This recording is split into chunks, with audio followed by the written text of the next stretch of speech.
This is Dr. Anita with another diamond moment. Diamonds are produced through time, heat, and pressure. The cut, clarity, and size of the diamond will determine where it's used.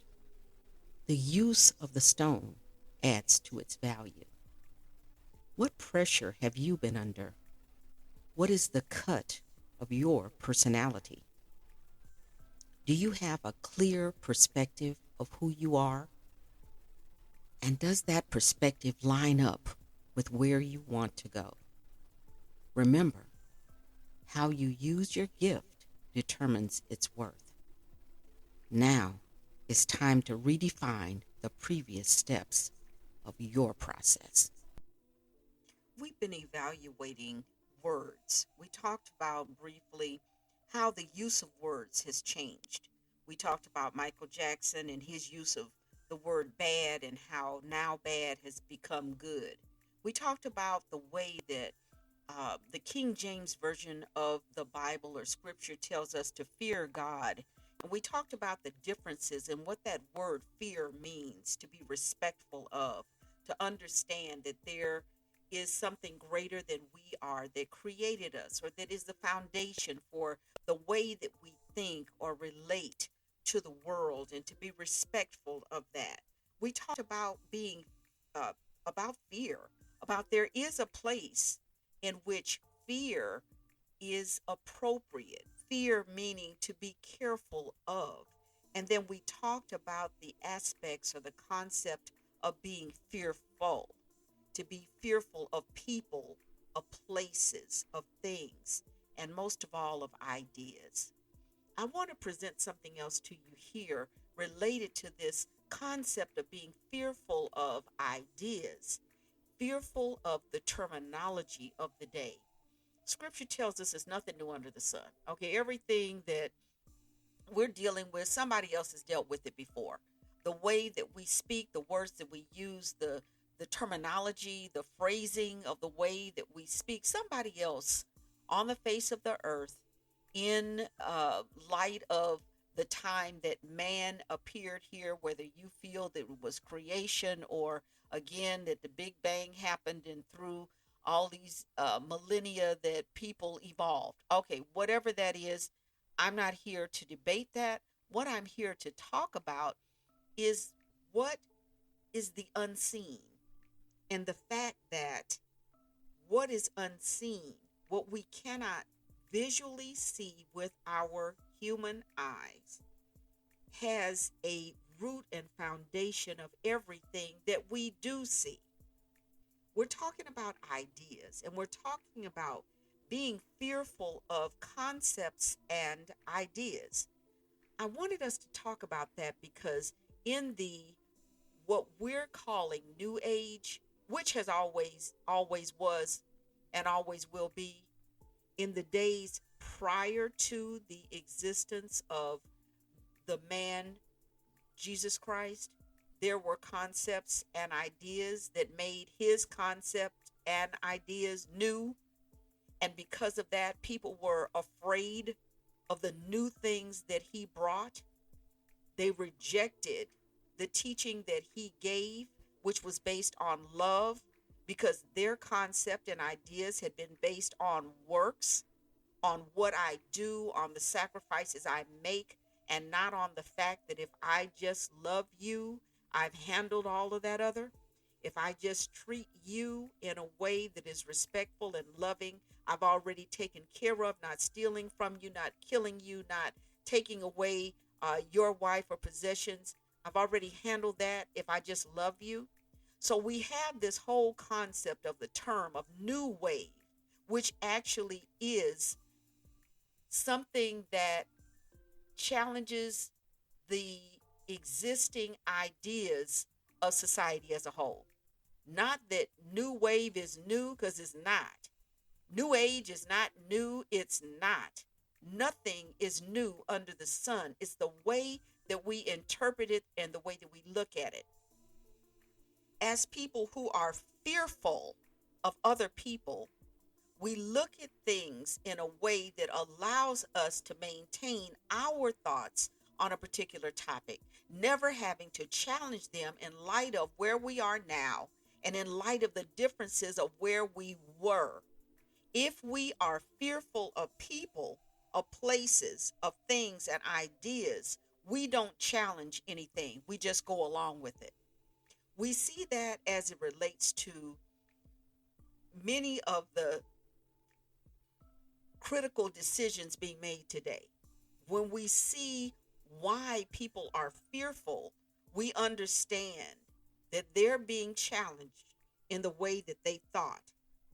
When we understand terminology, when we're able to realize that the way that we phrase things and the way that we say things are not so different from everyone else, then we're able to see our commonalities as opposed to our differences.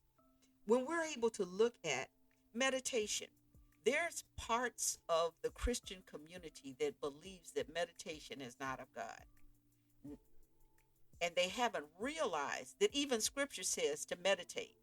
Meditate on scripture. What that means is to sit with, put a concept, an idea into your head and sit with it.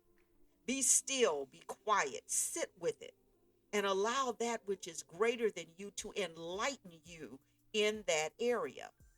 We've looked at people who didn't look like us or came from another place, another location in the world, and we feared them because the concepts and the ideas that they brought didn't jive or didn't complement the ideas that we have. But we also have to understand that at one point in time, every concept, every idea was a new thing, was a new age, was a new wave. And that everything is not to be afraid of, to be fearful of. It's to understand that what we have living within us, if we are truly becoming, and that becoming is a process, and that process has stages, we have to be willing to look at who we are, the way that we think, in order to move forward in our collective history. There are people in the United States who feel as though the way things were lived in the 1800s should return. That is not only unlikely, but it's really not necessary. We talked a little bit about the concept of individualism, in which I am overweighs the we are.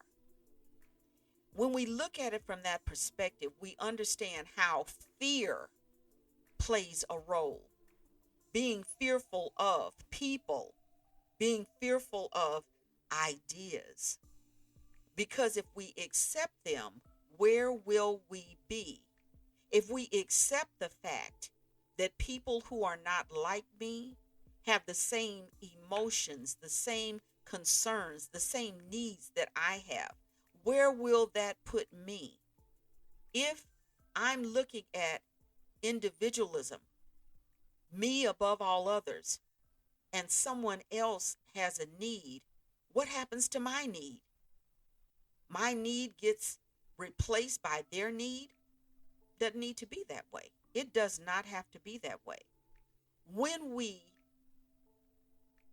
combine our strengths in order to challenge our weaknesses, we end up better off than we were, not less than we were.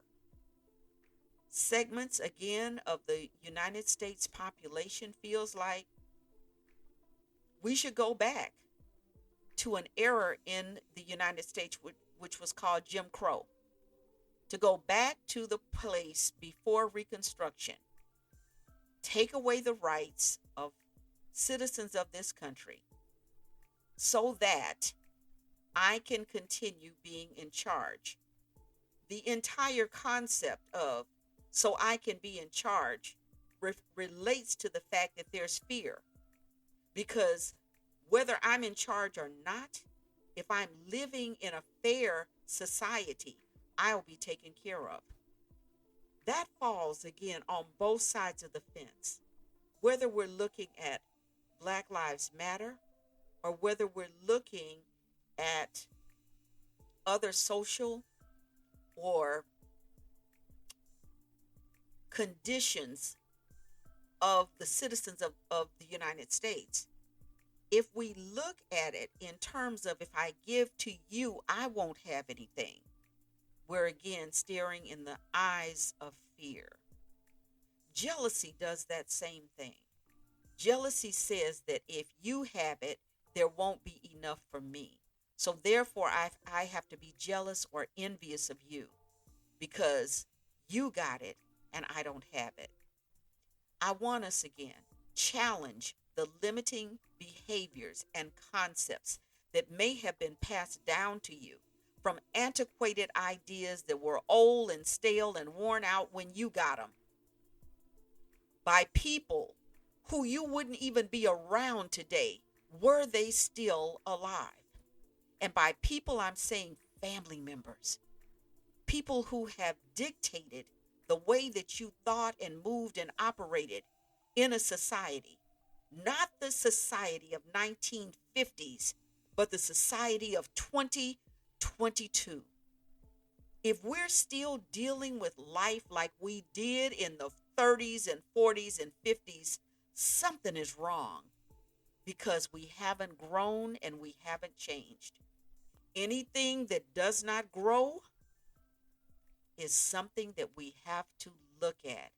Any ideas and concepts that are not allowed to evolve, we need to look at, because I present to you that you're not acting out of a place of strength, you're acting out of a place of fear.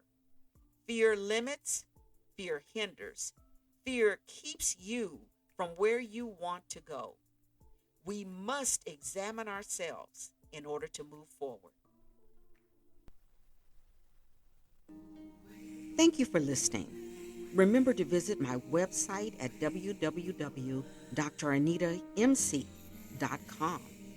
That's DrAnitaMc.com for links and additional information. Always invest in yourself.